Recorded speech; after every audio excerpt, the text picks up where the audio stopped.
సమయానికి ఫుట్పాత్ పై వెళ్తున్నటువంటి ఓ ఫ్యామిలీ పైన డైరెక్ట్గా వచ్చి అటాక్ చేశారు. అటాక్ చేసి మళ్ళీ పారిపోతున్నటువంటి ఆ వ్యక్తులు ఎదురుగా వస్తున్నటువంటి ఒక వాహనాన్ని ఢీకొని అక్కడిక్కడే యాక్సిడెంట్ కూడా అయింది. ఎదురుగా వాళ్ళు పారిపోతుంటే ఒక కార్ వచ్చి ఢీకొట్టింది. ఆ కార్ ఢీకొనడంతో ఎగిరిపోయి పడిపోయారు.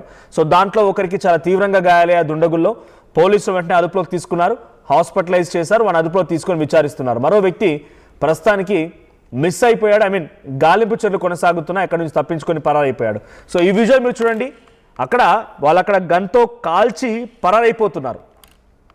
ఆ పరారైపోతున్నటువంటి ఆ ఫుటేజీలో సో వెనక ముందు నుంచి ఒక కార్ వస్తోంది. ఆ కార్ డైరెక్ట్గా ఆ బైక్ని ఢీకొట్టింది. దీంతో ఎగిరి దూరంగా పడిపోయారు. మళ్ళీ అందులో ఒక వ్యక్తికి చాలా తీవ్రంగా గాయాలవడంతో ఆ వ్యక్తి అక్కడ కింద పడిపోయిన తర్వాత విజువల్ చూడండి, కారు వస్తోంది, ఢీకొట్టింది, ఆ తర్వాత ఎగిరి బయటపడిపోయారు.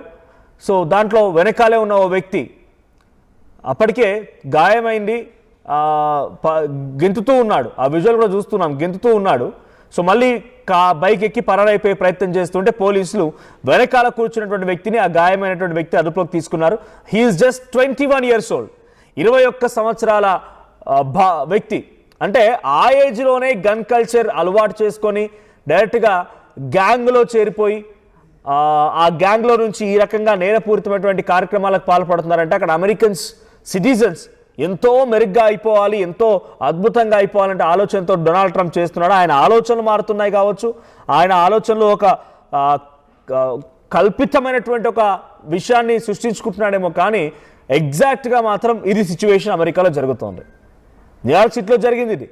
పట్టపగలు మిట్ట మధ్యాహ్నం 1:20 సమయానికి ఒక చిన్నారి మరణానికి కారణమైనటువంటి దుండగులు గ్యాంగ్ వార్ ఇది. సో ఈ గ్యాంగ్స్ ద్వారా అమెరికాలో మరింతగా పెరిగిపోయినటువంటి గన్ కల్చర్ విపరీతమైపోయింది. ఎవరి మీద పడితే వారి మీద. గతంలో మీరు చూసుంటారు, బహుశా ఒక హోటల్లో పనిచేసిన ఒక కార్మికుడిని, ఆయన కింద పనిచేసే వ్యక్తిని, హీ బిలాంగ్స్ టు ఇండియా, భారత సంతతికి సంబంధించిన వ్యక్తి.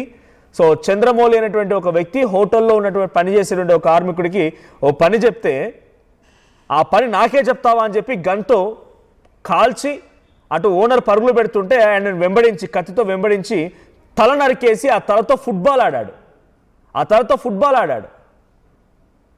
ఆ తర్వాత రీసెంట్ డేస్లో కొంతమంది భారతీయులకు, భారత సంతతికి సంబంధించిన భారతీయులకి అమెరికాలో ఇదే రకమైనటువంటి చేదనుభవం ఎదురైంది. ఓ షాపింగ్ మాల్లో, డిమార్ట్స్లో, అక్కడ మార్ట్స్లో డైరెక్ట్గా వెళ్ళిపోవడం, గన్ పాయింట్ బ్లాంక్లో పెట్టి డబ్బులు కావాలని అడగడం. అంటే ఈ స్థాయిలో పెరిగిపోతుంది. అంటే అక్కడ నిజంగా నిజాయితీగా పని చేసుకొని బతికే వాళ్ళకంటే కూడా ఈ రకంగా తప్పుడు దారి తొక్కి అడ్డదారిలో వెళ్ళి డబ్బులు సంపాదించే వాళ్ళ క్రైమ్ రేట్స్ పెరిగిపోతున్నాయి. సో ఒక స్టాటిస్టికల్ డేటా చెప్తాను మీకు నేను. సో ఏ స్థాయిలో పెరిగిపోయిందట అంటే 2021లో వైల్ జో బైడెన్ ఆయన అక్కడ అధికారంలో ఉన్నప్పుడు ఒక 20% క్రైమ్ రేట్ ఉండేదంట. 2022, 2023లో స్టెబిలైజ్ అయిపోయింది, అది కాస్త కంట్రోల్లోకి వచ్చేసింది. 24లో తగ్గిపోయింది. ఏడాది మొత్తం కలిపితే 377 క్రైమ్ రేట్ మాత్రమే, అంటే 377 హత్యలు మాత్రమే జరిగాయంట. ఇక అంతకంటే 2025లో హిస్టరీలో మొత్తంలో అమెరికా చరిత్రలోనే highest crime rate at 80%, 80% crime rate. ఇది నేను చెప్తున్న మాట కాదు, నేను గూగుల్ని అడిగాను. సో ఆ తర్వాత 2026లో జనవరి నుంచి ఇప్పటి వరకు 350 మర్డర్లు, 350 హత్యలు జరిగాయంట. అంటే క్రైమ్ రేట్ ఏ స్థాయిలో పెరిగిపోయింది, గన్ కల్చర్ పెరిగిపోయింది అర్థమవుతోంది ఇక్కడ. సో అమెరికాలో ఉన్నటువంటి ప్రతి ఒక్కరు కూడా ఈ గన్ కల్చర్ ద్వారా ఇబ్బంది పడుతూనే ఉన్నారు. చిన్న పిల్లలు 20-25 ఆ ఏజ్ ఉన్న వాళ్ళే గన్ చేతిలో పట్టడం, బెదిరించడం, డబ్బులు సంపాదించడం, లేకపోతే గ్యాంగ్ వార్కి పాల్పడడం.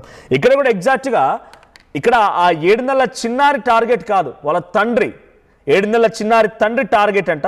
సో ఇచ్చే ఒక రకంగా ఏమంటారు, రెక్కి నిర్వహించి డబ్బులు ఇచ్చి చేయించిన ముఠా వార్ ఇది. అక్కడ చిన్నారి తండ్రికి ఇటు ఎవరికి ఆపోజిషన్ వాళ్ళకి పడలేదు, ఈ గ్యాంగ్ని ఎంచుకున్నారు. ఈ గ్యాంగ్కి డబ్బులు ఇచ్చి రెక్కి నిర్వహించి ఈ టార్గెటెడ్గా దాడి చేశారు. సో పక్కనే 2 years బాబు కూడా ఉన్నారు, 2 years other old bye when attack had happened. So ఇక్కడ ఈ ఘటన జరిగినప్పుడు పక్కనే ఆ అమ్మాయి పక్కనే ఆ 2 సంవత్సరాల బాబు కూడా ఉన్నాడు, ఆయనకు కూడా గాయాలయ్యాయి. వెంటనే హుటాహుటిన తరలించారు అక్కడి నుంచి. సో ప్రజెంట్ పోలీసులు చెప్తున్న మాట ఏంటంటే ఈ అటాక్ పర్ఫెక్ట్గా ప్రిసైజ్డ్గా జరిగిన అటాకే. సో ఇక్కడ టార్గెట్ వచ్చేసి ఆ పాప తండ్రి అన్నట్టుగా పోలీసులు చెప్తున్నారు, అక్కడ అమెరికన్ పోలీసులు చెప్తున్నారు. So as of now gun culture పెరిగిపోయినడానికి చాలా పర్ఫెక్ట్ ఉదాహరణ ఇది. 7 నెలల పాప ఈ స్థాయిలో మరణించింది. అందుకే నో కింగ్స్ ప్రొటెస్ట్ నడుస్తోంది అమెరికాలో. నో కింగ్స్ అంటే రాజులు మాకొద్దు, మీ రాచరిక పాలన మాకు వద్దన్నట్టుగా డొనాల్డ్ ట్రంప్కి వ్యతిరేకంగా నడుస్తోంది. నిజంగా నేను చెప్పలేకపోతాను కొన్ని విజువల్స్ ఎలా కనబడుతుంటే కొన్ని పోర్ట్రే ఇమేజెస్ వాళ్ళు నిరసన డిఫరెంట్గా ఉంటుంది అమెరికాలో. మనలాగా భారతదేశంలోనో లేకుంటే ఇతర దేశాల్లోనో ప్రభుత్వాలకు వ్యతిరేకంగా మాట్లాడి తీసుకెళ్ళి అరెస్ట్ చేయడాలు, ఉపా కేసులు నమోదు చేయడాలు అలాంటి సిచ్యువేషన్ ఉండదు తరచుగా. అమెరికాలో ఎవ్రీవన్ హ్యాస్ దర్ ఫ్రీడమ్. అక్కడ గవర్నమెంట్ని క్వశ్చన్ చేయడానికి వాళ్ళకి ఆ ఫ్రీడమ్ ఉంటుంది. ఆ ఫ్రీడమ్ ఉపయోగించి అక్కడ కాలిఫోర్నియా, లాస్ ఏంజలీస్లో ఏం జరుగుతుందో తెలుసా? డొనాల్డ్ ట్రంప్ యొక్క ఒక పిక్చర్ని క్రియేట్ చేసి, అంటే స్పాంజ్ ద్వారా లేకపోతే ప్లాస్టిక్ ఫైబర్ ద్వారా ఆయనని క్రియేట్ చేసి ఆయన నోట్లో నుంచి వాష్రూమ్ తీయడాలు, ఆయన వెనుక బ్యాక్ని తన్నడాలు, ఆయన్ని విచిత్రంగా చిత్రీకరించడాలు, పోర్ట్రే చేయడాలు, నో కింగ్స్ అనే ప్రొటెస్ట్ ద్వారా ఇవన్నీ జరుగుతూ ఉన్నాయి. అంటే డొనాల్డ్ ట్రంప్కి అమెరికన్ సిటిజన్స్ ఎంతలా వ్యతిరేకంగా మారిపోయి అర్థమవుతుంది. ఏడాది కాలంలోనే I don't exactly remember, but January 10th అనుకుంటా ఆయన ప్రమాణ స్వీకారం చేసి అది ఆ పీఠాన్ని అధిరోహించింది. అమెరికా అధ్యక్షుడిగా నియామకమైంది 2025 జనవరి 10th అనుకుంటా.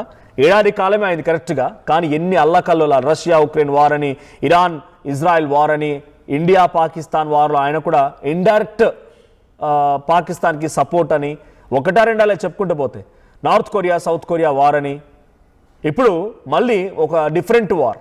ఇన్ని వార్లు, ఇంత ఇన్ఫ్లేషన్, అమెరికాలో సిటిజన్స్ వ్యతిరేకం అవడం, ప్రపంచ దేశాల్లో అల్లకల్లమైనటువంటి వాతావరణాన్ని క్రియేట్ చేయడం, ఒక భయంకరమైన వాతావరణం నెలకొంది. సో ఈ విజువల్లో మీరు చూడొచ్చు, చాలా క్లియర్గా గన్తో ఆ వ్యక్తి అక్కడికి వచ్చి టార్గెట్ చేసి ప్రిసైజ్డ్గా ఆ పాపను ఇంకొక చిన్న బాబుని టార్గెట్ చేసి గన్తో పేల్చి అక్కడి నుంచి పరారైపోతూ ఉంటే ఒక కారు వచ్చి ఢీ కొనడంతో ఎగిరి అవతల పడ్డారు.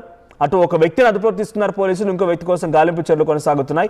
సో గ్యాంగ్ వార్లు ఎక్కువైపోయాయి, గ్యాంగ్స్ ఎక్కువైపోయాయి. ఈ రకంగా డబ్బులు తీసుకొని ప్రాణాలు సైతం తీసేటువంటి తెగించే వారి యొక్క శాతం పెరిగిపోయింది.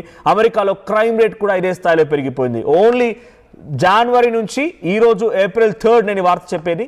సో April 3rd వరకు ఇప్పటి వరకు 350కి పైగా హత్యలు అయ్యాయట కేవలం ఈ గ్యాంగ్ వార్ల ద్వారా, గన్ కల్చర్ ద్వారా. సో డొనాల్డ్ ట్రంప్ యొక్క ఎన్నిక అమెరికాలో ఏ స్థాయిలో జరిగింది, ఆ తర్వాత ప్రజలు ఇప్పుడు ఎంత ఒక రకంగా మనోవేదనకు గురవుతున్నారో, ఎంత ఆందోళనకు గురవుతున్నారో ఈ సంఘటనలు చూస్తే అర్థమవుతుంది. సో మీ అభిప్రాయం ఏంటి? డొనాల్డ్ ట్రంప్ పేరు చెప్పగానే మీకేమనిపిస్తుంది? What kind of a person he is? మీ అభిప్రాయాన్ని కామెంట్ చేయండి.